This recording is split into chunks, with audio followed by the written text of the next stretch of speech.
Gusto mo raw ako, Faith? Jover, kanino mo nalaman yan? Narinig ko sa mga block pates natin. So, gusto mo talaga ako? Oo, hindi ba pwede? May girlfriend ka ba? Wala akong girlfriend pero I'm not yet healed, so I don't want to commit sa isang bagay ko alam ko hindi pa ako po. It's fine. Maghihintay ako hanggat kaya ko. I mean, I waited for us to have a conversation for like a year. Ano ba naman yung maghintay ulit ako, diba? Na mag-heal ka from your ex. I don't want you to expect anything. Malinaw sa akin ang lahat, Jover.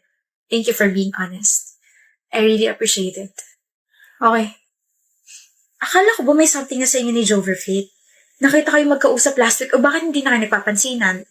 Hindi pa siya nakaka-move on sa ex niya kaya mas maganda if wag niyo na lang kami asarin kasi baka uncomfy siya eh.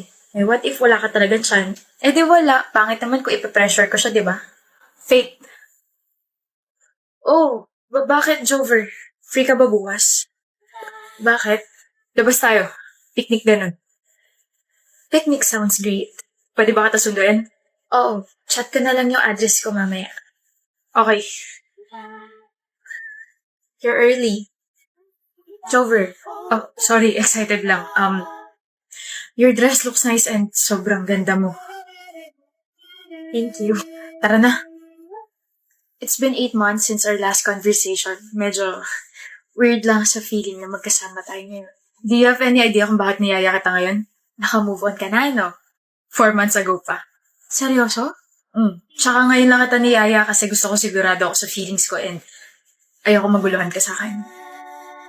Faith, I wanna know you more and kung okay lang sa'yo, pwede ba tayo mag-picnic once a week? Sobrang okay sa akin yung Jover. Sinasagot na kita, Jover. Gising ka? Hindi naman ako tulog, madam. So, anong ulit yung sinasabi mo? Sinasagot na kita. Lord. Dahil dyan, let's have a picnic! Tama.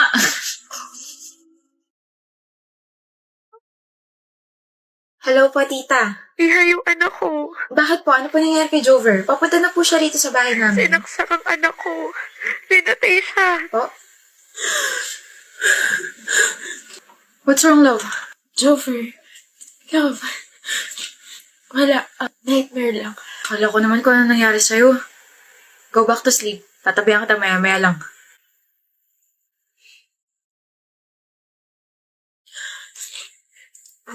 Hello po, tita. Pupunta ka naman sa death anniversary ng anak ko, di ba? Di ba, Iha? Miss na kita, Faith. Yes po. I'll be there. Jover, it's been 12 years pero hinahabol pa rin ako ng brutal na pagkamatay mo. Kung hindi ba kita sinagot, walang mangyayaring ganon. Kung hindi ako nagkagusto sa'yo, hanggang ngayon mabuhay ka pa rin. Art. May mga tatanungan ko at kapag nagkamali ka, i-date kita sa kantin. Kantin talaga? Sino ka para i-date ko?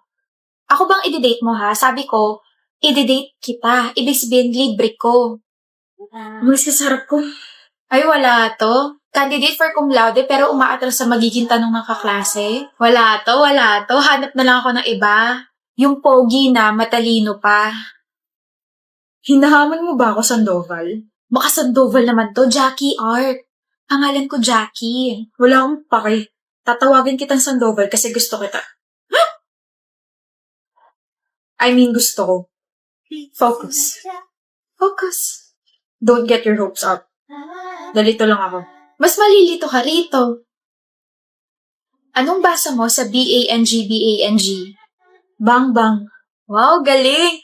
Sa BENG. Bing. Sa BINGBONG. Bingbong. Yung BOMBING. Bombing. Corny, so boring. Ako naman, Sandoval. Huh? Kapag nagkamali ka, umalis ka sa harap ko. Sige. Anong basa mo sa CHAIR? Chair. Sa CHORE. Chore. Sa CHOIR. Choir. OMG, tama ako. Bakit ka natawa? Mali ba? CHOIR. Choir. Betara na, tigilan mo na siya. Bakit? Diyos ko po, nagtanong pa nga ng bakit. It's choir, Dumby. Ano? C-H-O-I-R. Choir. Mali ka. By Art Sandoval. Ano? Sabi ko, umalis ka sa harap ko. Ito na nga, aalis na at titigilan ka na. Kahit kailan talagang slow mo. Sabi ko, umalis ka sa harap ko. Pero hindi ko sinabing tigilan mo na ako. O to the M to the gosh. Ano? Hindi-date mo ba ako sa kantin o ano? Hindi ka na, libre kita puto tsaka pansit. Para humaba pa ang pagsasama nating dalawa. Siraong.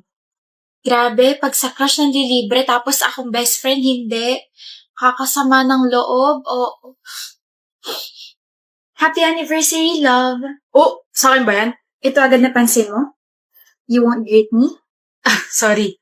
Happy second anniversary, Chandra. Walang endearment na kasama? Big deal ba? Ah, hindi naman. O, hindi pala eh. So, akin ba yung box na yan? Oo. Akin na to ah. Walang thank you? Thank you. Open ko na. Ano to? Bakit puro pagkain tsaka letters? May bulaklak pa na hindi ko naman alam kung saan ko ilalagay.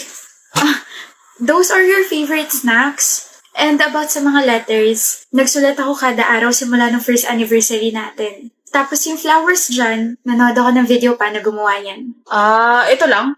What do you mean ito lang? Ito lang? Walang kasama ng sapatos, Chandra? Yung tig 11,000 na sapatos na sinabi ko sa'yo. Wala ring mamahaling bag o di kaya yung mga branded na shirts, ganun. Ha? O baka naman tinatago mo lang. Bigay mo na. Wala akong extra pera pambili sa mga ganun bagay. Hayaan mo, pag-iipunan ko sa susunod. Pero may pambili ng laptop.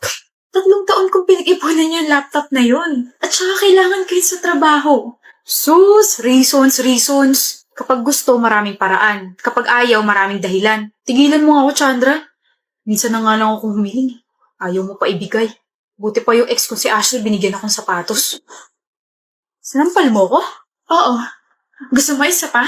Kapal lang mukha mo ah. Eh di balikan mo yung Ashley na yun. Punong-puno na ako sa'yong hayop ka. Gusto pa kapalan din mo pala ng mukha. Walang makakatalo sa'yo. Sapatos? Branded shirts? Eh kung ipakain ko kaya sa'yo itong tsinelas ko ngayon, ha? Kung gusto mo naman pala ng mga ganyang bagay, edi sana si Santa Claus na lang ginawa mo at baka mabigay niya lahat ng mga kailangan mong gamit. Okay, I'm sorry, Chandra. Nasabi ko lang naman yun kasi nainis ako sa'yo. Minsan na ako humiling tapos ganito lang mga bagay na binigay mo. Lang? Mga ganito lang? Ka na magsalita. Huwag ka na rin mag-sorry. Naririndi lang ako sa'yo. Chandra! Ayaw na kita makita pa. Sama-sama na loob ko sa'yo. Sakit mo pa magsalita. Sakit mo sa puso. Hindi ka naman ganyan dati ah. Bakit pahirap ka na ng pahirap mahali?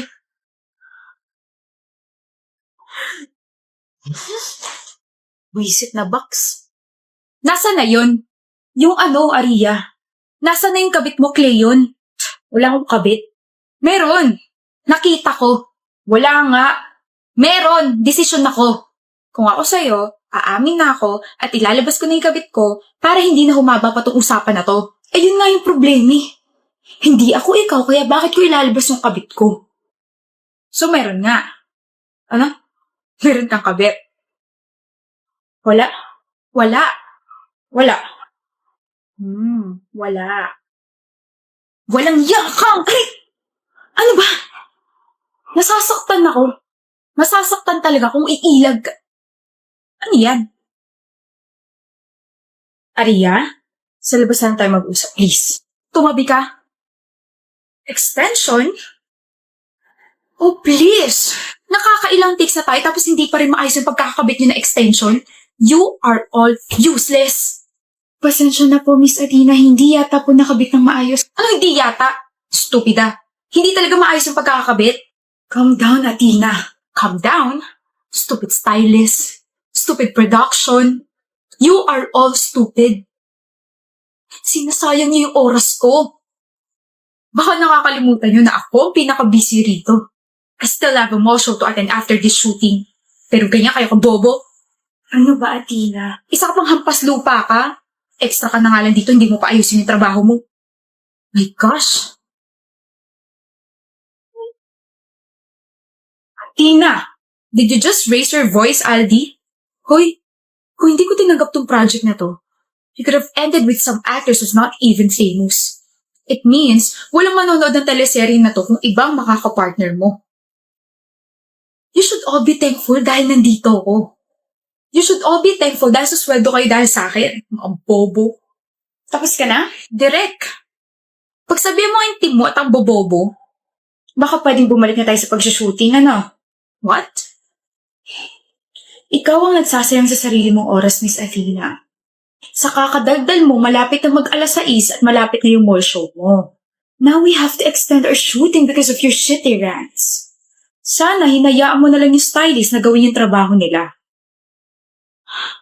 Nga pala, you're really not a good actress. If I could rate you, it would be 4 out of 10.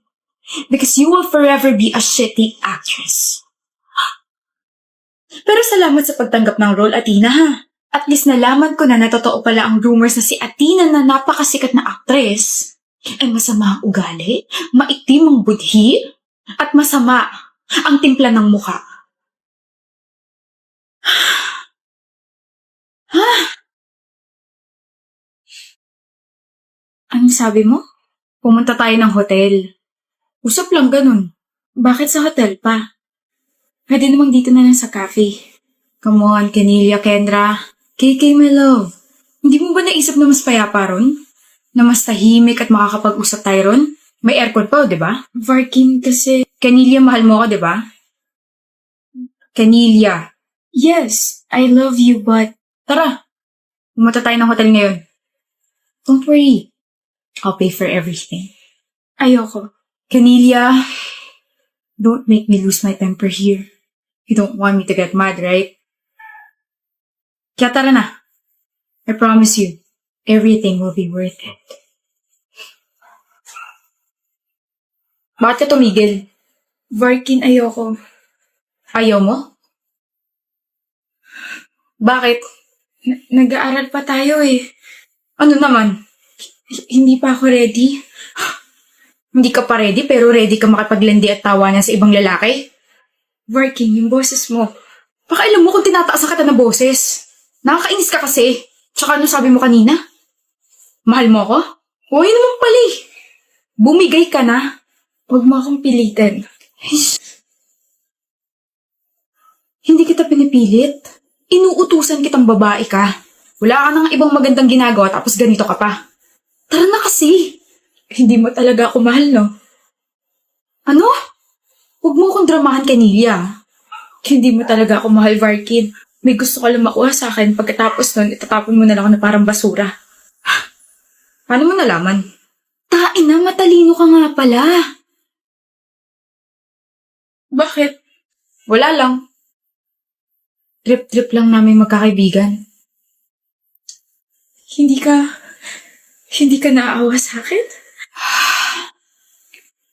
Mas naawa ako sa sarili ko. Pinatulan kita eh. Tutuloy ba tayo sa hotel o ano? Varkin, ayoko. Ayoko. Ayaw mo talaga? Tiga Batangas ka pa, di ba? Umuwi ka mag-isa mo. Paka-arte nito.